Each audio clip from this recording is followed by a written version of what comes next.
नमस्कार दोस्तों, पहले तो आया हैदराबाद के खिलाफ ऋतुराज गायकवाड़ और शिवम दुबे का तूफान और फिर अंत में एमएस धोनी ने अपने अंदाज में पारी को फिनिश किया और चेन्नई की टीम ने बनाया विशाल स्कोर। और फिर उसके बाद आया चेन्नई के गेंदबाजों का तूफान और इस रोमांचक मुकाबले में अंत में इस टीम ने जीत दर्ज की। तो क्या है इस मुकाबले का पूरा हाईलाइट बताएंगे दोस्तों आपको हमारी इस वीडियो में। लेकिन दोस्तों अगर आप एमएस धोनी के और चेन्नई सुपर किंग के बहुत बड़े फैन है तो इस वीडियो को एक लाइक और चैनल को सब्सक्राइब कर लीजिएगा। दोस्तों आज आईपीएल 2024 का 46वां मुकाबला हैदराबाद और चेन्नई की टीम के बीच खेला गया, जहां हैदराबाद की टीम ने टॉस जीतकर पहले गेंदबाजी करने का फैसला किया और वहीं पहले बल्लेबाजी करने उतरी चेन्नई की टीम की तरफ से अजिंक्य रहाणे और कप्तान ऋतुराज गायकवाड़ ने पारी की शुरुआत की। लेकिन इस मुकाबले में भी अजिंक्य रहाणे चेन्नई की टीम को अच्छी शुरुआत नहीं दे पाते और 12 गेंदों पर 9 रन बनाकर भुवनेश्वर कुमार का शिकार हो जाते हैं और चेन्नई की टीम को 19 रन के स्कोर पर रहाणे के रूप में पहला झटका लगता है। फिर उसके बाद ऋतुराज गायकवाड़ का साथ निभाने डेरियल मिचेल आते हैं। डेरियल मिचेल हालांकि अभी तक खराब फॉर्म से जूझ रहे थे,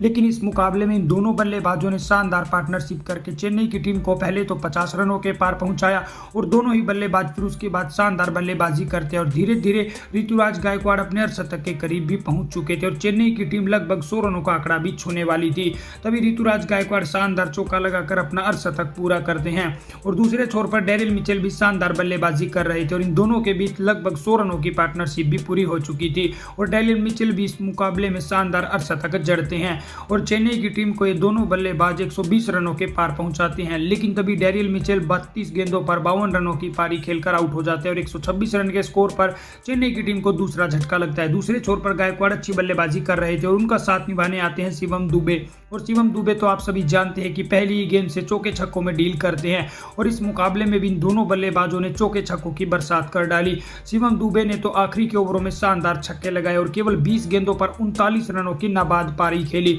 लेकिन एक छोर पर ऋतुराज गायकवाड़ शतक के करीब पहुंच चुके थे, लेकिन वो 54 गेंदों पर 98 रन बनाकर आखिरी ओवर की दूसरी गेंद पर कैच आउट हो गए और वो शतक से 2 रन से चूक गए। फिर उसके बाद एमएस धोनी आखिरी की 4 गेंदें खेलने आते हैं और पहली गेंद पर एमएस धोनी शानदार चौका लगाते हैं और 2 गेंदों पर 5 रन बनाते हैं, जिसकी बदौलत चेन्नई की टीम 20 ओवर में 212 रन 3 विकेट के नुकसान पर बनाती है और हैदराबाद के 3 गेंदबाजों को इस मुकाबले में एक विकेट मिला और जवाब में 213 रनों के लक्ष्य का पीछा करने उतरी हैदराबाद की टीम की तरफ से ट्रेविस हेड और अभिषेक शर्मा ने एक बार फिर से पारी की शुरुआत की। सभी को उम्मीद थी कि ये दोनों ओपनर बल्लेबाज एक बार फिर से हैदराबाद को तूफानी शुरुआत देंगे, लेकिन ट्रेविस हेड 7 गेंदों पर 13 रन बनाकर तुषार पांडे का शिकार हो गए और हैदराबाद की टीम को 21 रन के स्कोर पर पहला झटका लगता है। उसके बाद अनमोल प्रीत सिंह आते हैं, लेकिन वो भी पहली गेंद पर 0 रन बनाकर आउट हो जाते हैं और 21 रन के स्कोर पर ही चेन्नई की टीम दूसरा विकेट हैदराबाद का चटकाने में सफल रहती है। फिर उसके बाद अभिषेक शर्मा का साथ निभाने एडम मार्करम आते हैं, लेकिन अभिषेक शर्मा भी एक छक्का और चौका लगाकर 9 गेंदों पर 15 रनों की छोटी सी पारी खेलकर आउट हो जाते हैं और 40 रन के स्कोर पर हैदराबाद को तीसरा झटका लगता है।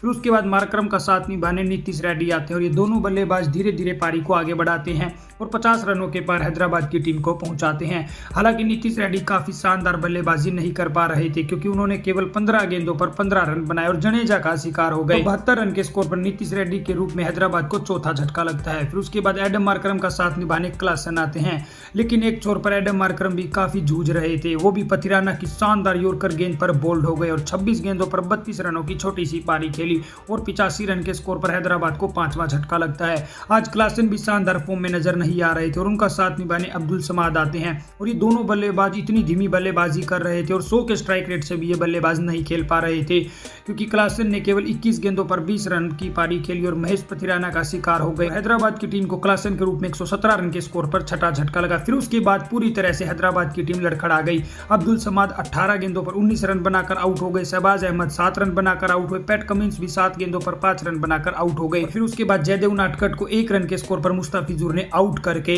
134 रन के स्कोर पर हैदराबाद की टीम को समेट दिया और चेन्नई की टीम ने 78 रन से इस मुकाबले में बड़ी जीत दर्ज कर ली और चेन्नई की टीम की तरफ से तुषार देशपांडे ने सबसे ज्यादा 4 विकेट चटकाए और इसी के साथ चेन्नई की टीम अब पॉइंट्स टेबल में थोड़ी ऊपर आ पहुंची है। तो दोस्तों ऐसे ही क्रिकेट से जुड़ी सभी ताजा खबरों के लिए चैनल को सब्सक्राइब कर लीजिएगा।